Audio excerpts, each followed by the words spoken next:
चल रही है। तो जन्मदिन आए तो ये क्यों पार्टियां देने की मूढ़ता में उलझना। जन्मदिन आए घर में दिए जलाओ, उतने दिए जलाओ और गरीब बच्चों को थोड़ी थोड़ी मिठाई देकर आओ, कितना अच्छा होगा। मैं तो कहूँ आपके घर में कोई गुजर गए हैं, उनका वो दिन आए, तिथि आए जिस दिन गुजर गए थे, उस दिन भी गरीब बच्चों को ले जाकर कुछ बांट के आओ। अपने घर में ही कोई मिठाई बना लो, आटे की, बेसन की, कोई बना सकते हैं, सस्ते में बन जाएगी, खर्चा बहुत कम होगा, घर पे बना सकते हैं, बांट के आए, कितना अच्छा है। अपने द्वारा जितनी सेवा हो जाए उतना अच्छा है। शरीर मर जाएगा ना तो लोग जला देंगे, हड्डियां बचेगी और राख बचेगी, दो चीजें बचेगी, न हड्डी किसी काम की न राख किसी काम की। तो अभी ये शरीर है तो थोड़ी सेवा हो जाने दो।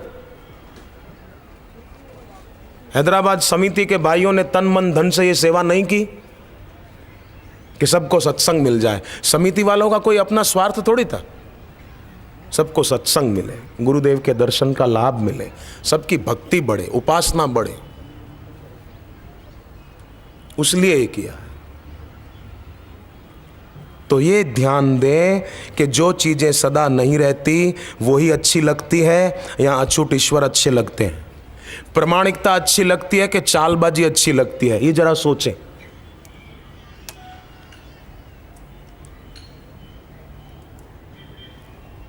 विवेक की आंख खोलने की जरूरत है।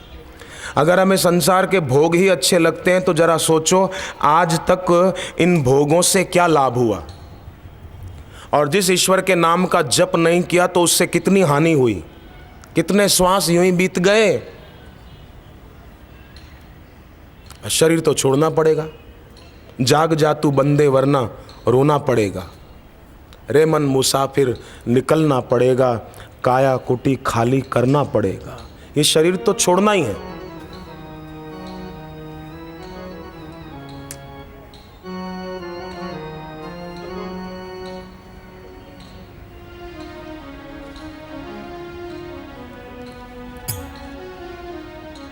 क्षीणे पुण्य मृत्यु लोके विशंति। अज्ञान दशा में मर गए तो फिर दोबारा जन्म मरण जन्म मरण। एक शिल्पकार था,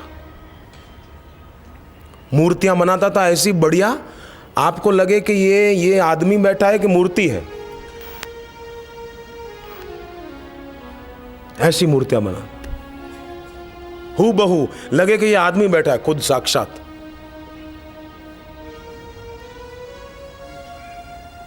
एक दिन उस शिल्पकार को एक त्रिकालज्ञ ब्राह्मण ने कहा कि शिल्पकार आज से ठीक 3 महीने बाद तेरी मौत है। पक्का बोले, मैं गणित लगा के बोल रहा हूं। अब वो डर गया। मौत का नाम सुनकर अच्छे डर जाते हैं। जहाज में यात्रा करते हैं ना जो लोग, पहले तो यात्रा, जहाज आराम से चल रहा है तो खूब खाएंगे पिएंगे, फिल्म देखेंगे, जहाज में भी चलाते हैं पिक्चर, पर जहां मौसम खराब होता है और झटके आने शुरू होते हैं ना, तब सबको भगवान याद आ जाते हैं। पहले तो खा रहे थे, जरा झटका आए मौसम खराब होने के कारण, ओ माय गॉड, ओ कांपने लगते हैं। कईयों को तो मैंने अपनी आंखों से देखा, उल्टी भी हो जाती है। मैंने कई बार देखा है, जहाज में झटक आते हैं ना जोरदार, खाया हुआ बाहर आ जाता है, इतना डरते। तो शिल्पकार डर गया, मूर्ति बनाने वाला। उसने अपने जैसी हूबहू 11 मूर्तियां बना दी, और 3 महीने पूरे हुए तो बराबर 11 मूर्तियों के बीच जाकर बैठ गया।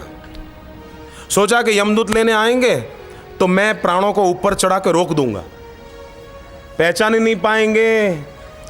तो किसी मूर्ति के ऊपर अगर वो हाथ रख देंगे तो उनको वो ले जानी पड़ेगी और मैं बच जाऊंगा। यमदूत आए, दिमाग चकराया उनका कि ब्रह्मा जी ने तो एक जैसे 2 ही बनाए जुड़वा, ये तो 12 जुड़वा, 12 के 12 एक जैसे, किसको ले जाएं? अब जिसके ऊपर हाथ लगेंगे उसको ही ले जाना पड़ेगा, और वो छूट गया तो यमराज ठीक कर देंगे हमको। एक यमदूत ने कहा घबराओ मत, एक आइडिया है। बोले क्या आइडिया है? बोले अब देखो मैं करता हूं, तुम सहयोग देना मेरे को। तो एक यमदूत बोला, वाह भाई वाह, ये बनाने वाला तो ब्रह्मा जी को भी पीछे छोड़ चुका, ब्रह्मा जी ने तो एक जैसे 2 बनाए, इसने तो 12 बनाए एक जैसे। वाह वाह। बनाने वाला मिल जाए तो हम तो उसके पैर छूना चाहते हैं। अब वो खुशी से फूला न समाया अपनी प्रशंसा सुनकर। बहुत बढ़िया, बहुत बढ़िया, वाह भाई वाह, बनाने वाले तूने तो कमाल कर दिया। पर खाली एक भूल रह गई, बस एक भूल रह गई। ये अगर सुधर जाए ना तो हा, ब्रह्मा जी तो कुछ नहीं तुम्हारे आगे। एक भूल रह गई। तब वो बोल पड़ा, कौन सी भूल रह गई? पकड़ा, बोले यही भूल रह गई। शुद्र मैं की स्मृति और शुद्ध मैं की विस्मृति, यही भूल है। शुद्र मैं माने शरीर, देहाध्यास, देह अभिमान, और शुद्ध मैं माने भगवान, उसकी विस्मृति और शुद्र की स्मृति, ये बड़ी भूल है। तो जरा सोचो, जिस संसार में और भोगों में मन लगता है वो क्या फायदा देता है, और जिस ईश्वर में मन नहीं लगा उससे कितना घाटा उठाया है। जाग जा तू बंदे वरना रोना पड़ेगा। जाग जा तू बंदे वरना रोना पड़ेगा।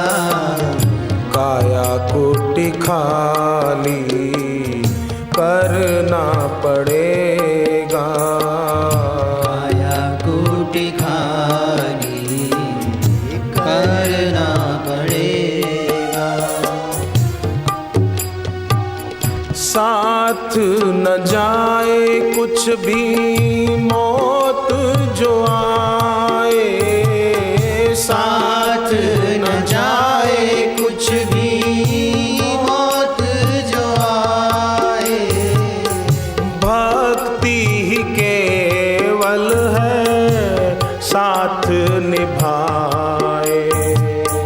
भक्ति केवल है साथ निभाए। जो भी है पाया हमने छोड़ना पड़ेगा। जो भी है पाया हमने छोड़ना पड़ेगा। काया कुटी खाली करना पड़ेगा।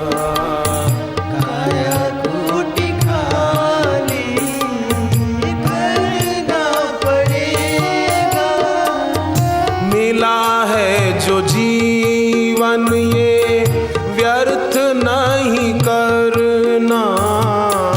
मिला है जीवन ये व्यर्थ नहीं करना। मन में सदा गुरु का ध्यान ही धरना। मन में सदा गुरु का ध्यान ही धरना। समय जो निकला फिर से हाथ ना लगेगा। समय जो निकला फिर से हाथ ना लगेगा। काया कुटी खाली करना पड़ेगा।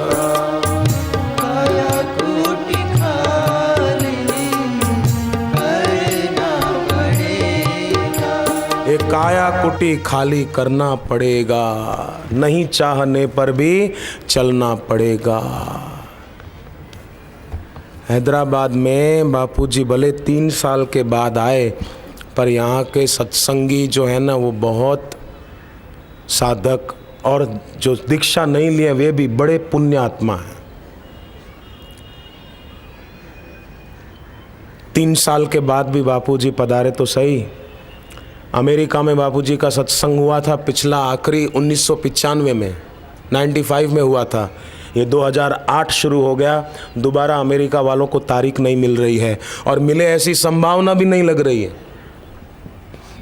और हैदराबाद में तो 3 साल के बाद दूसरा आयोजन हो गया। ये यहाँ के रहने वाले श्रद्धालुओं की पुण्याई है। खंडवा में एक बार बापूजी का सत्संग हुआ, MP स्टेट में खंडवा, वहाँ दोबारा 12 साल के बाद हुआ। पेटलावद है मध्य प्रदेश में, पेटलावद रतलाम से आगे।